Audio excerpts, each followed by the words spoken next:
Assalamualaikum sahabat ruang belajar, apa kabar semuanya? Semoga sehat selalu.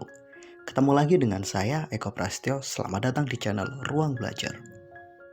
Dalam beberapa hari terakhir, ada beberapa sahabat saya yang mengirim sebuah video YouTube yang menceritakan tentang potensi krisis ekonomi di tahun 2023. Ada kiamat finansial yang mungkin terjadi di tahun itu. Mereka pun bertanya, apa pendapatmu tentang ini? Benarkah ini akan terjadi? Pada video kali ini, saya ingin menguraikan tentang potensi krisis itu, peluang, dan apa yang harus kita lakukan.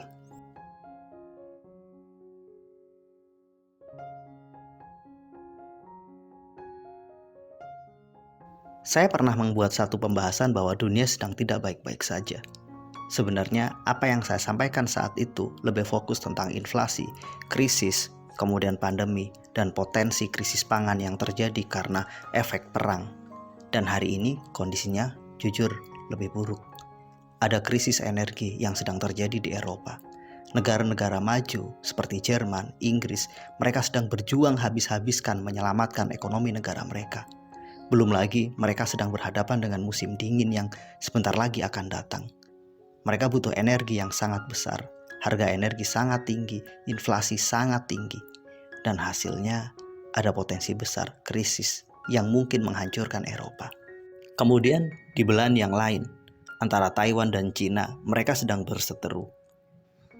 Jika perang antara Taiwan dan Cina benar-benar terjadi, maka ini kondisinya mungkin akan lebih buruk buat kita Indonesia. Pandemi telah menghasilkan riset finansial yang sangat besar. Kemudian dilanjutkan dengan perang telah menghadirkan krisis energi plus krisis pangan. Kemudian inflasi sedang terjadi dan sangat tinggi.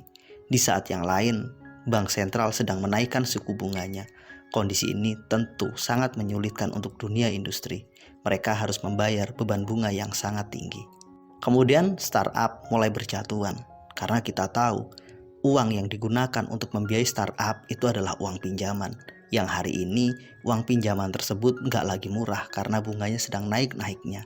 Akhirnya investor yang mencoba mendapatkan peruntungan dari investasi di startup, mereka mulai menarik dananya dan memilih untuk survive.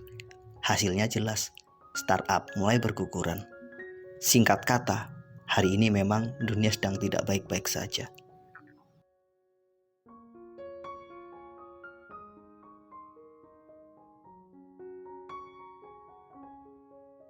Fakta bahwa dunia sedang tidak baik-baik saja itu memang sesuatu yang tidak dapat kita bantah. Tapi kita harus ingat, dalam setiap momen selalu ada dua sisi. Ada sisi baik, ada sisi buruk. Krisis ekonomi menghasilkan dua sisi. Satu kondisi yang sangat buruk buat mereka yang tidak siap, satu peluang yang sangat besar buat mereka yang sangat siap. Itu persis terjadi hari ini. Jika memang ada yang menganggap bahwa tahun 2023 punya potensi kondisi yang sangat sulit, maka mungkin itu benar, mungkin juga itu tidak. Semua tergantung pada sudut pandang kita, semua tergantung pada kesiapan kita. Buat mereka yang gak siap, mungkin tahun 2023 atau kondisi krisis yang mungkin terjadi kapan saja, itu adalah kondisi yang menyulitkan. Tapi buat mereka yang sangat siap, krisis menghadirkan sebuah peluang tersendiri. Apapun yang akan terjadi nanti, saya ingin mengajak sahabat untuk melakukan dua hal.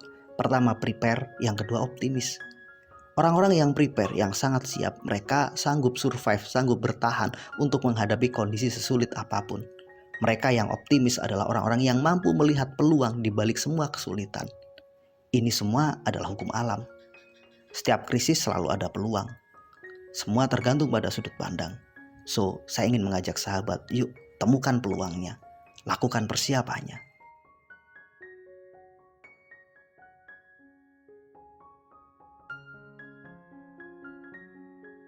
Apa sih peluang ketika memang benar-benar terjadi krisis di tahun 2023? Pertama, aset harganya sangat murah. Saham biasanya akan turun, properti akan turun, semua hal akan turun. Karena apa? Semua orang lagi bingung uang. Maka pada titik ini adalah peluang. Krisis adalah peluang untuk melakukan akuisisi. Krisis adalah peluang untuk membeli hal-hal yang sangat berharga dengan nilai yang sangat murah. Harga saham mungkin sangat murah, maka di saat itulah kita butuh untuk menyiapkan uang cash dan membeli saham yang terbaik. Harga properti juga pastinya sangat murah, karena dalam kondisi krisis, properti biasanya adalah yang terdampak paling besar. Mereka akan mengalami penurunan harga yang sangat drastis. Maka di saat itulah orang-orang yang pegang uang cash punya kekuatan untuk memilih properti terbaik dengan harga yang paling murah. Jika kamu benar-benar siap, maka krisis yang sangat parah adalah satu mekanisme untuk menyalip di tikungan yang sangat tajam.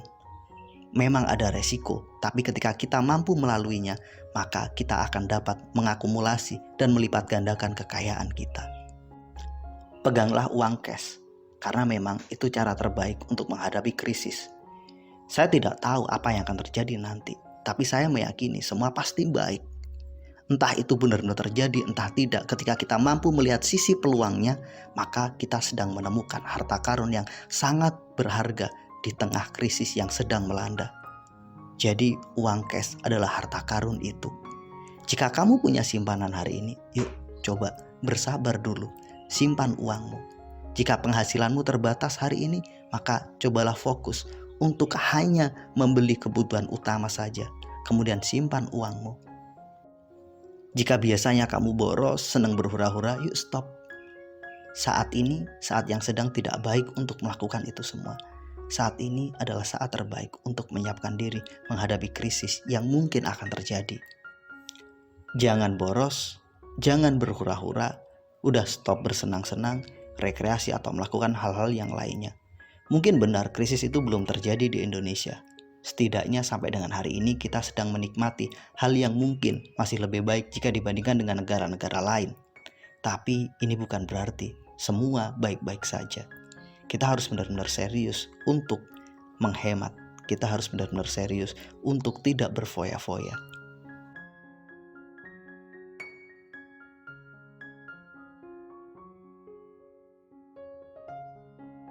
Hal terpenting nih, di tengah dunia yang sedang tidak baik-baik saja ini, tetaplah untuk belajar, meningkatkan kualitas diri. Kita nggak pernah tahu akan seperti apa dunia besok. Kita nggak pernah tahu apakah kualitas yang kita miliki hari ini masih tetap mampu bertahan menghadapi krisis esok. Oleh karena itu, belajar adalah satu-satunya investasi yang nggak akan pernah menghadirkan kerugian dalam kondisi apapun.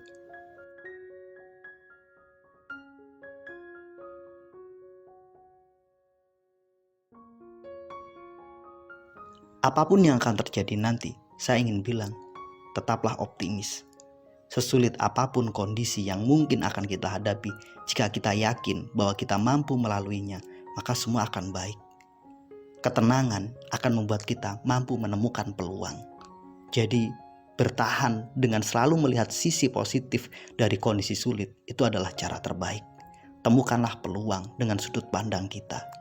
Cobalah lihat dari sisi yang berbeda. Jangan terjebak pada ketakutan, jangan terjebak pada pandangan begitu banyak orang. Agar kita mampu untuk selalu menemukan peluang untuk melihat dari sisi yang berbeda, maka pengetahuan menjadi dasarnya. Keterampilan akan menguatkannya. Meningkatkan kualitas diri akan memberi manfaat yang menjadi pembedanya. Terus belajar agar kita mampu melihat peluang dari sudut yang berbeda. Itu adalah cara untuk kita bertahan dalam menghadapi kondisi yang tidak pasti ini. Yakin, di setiap kesulitan pasti ada kemudahan. Yakin, di setiap hal yang tidak menyenangkan ada hal yang membahagiakan yang sedang disiapkan. Pada akhirnya pilihan di tangan kita. Apakah kita khawatir, takut dengan kondisi ini, atau kita yakin dan optimis bahwa kita bisa melaluinya. Memang dunia sedang tidak baik-baik saja. Oleh karena itu, yuk bersiap. Siapkan diri sebaik-baiknya dengan skill terbaikmu, dengan uang cash di tanganmu, dengan sikap berhemat. Jangan spekulasi, jangan melakukan investasi yang bersifat jangka panjang. Mudah-mudahan video ini bermanfaat. Tetap optimis, tetap semangat. Selalu ada peluang di balik setiap kesulitan. Terima kasih telah menonton. Sampai ketemu pada video kami berikutnya. Assalamualaikum warahmatullahi wabarakatuh.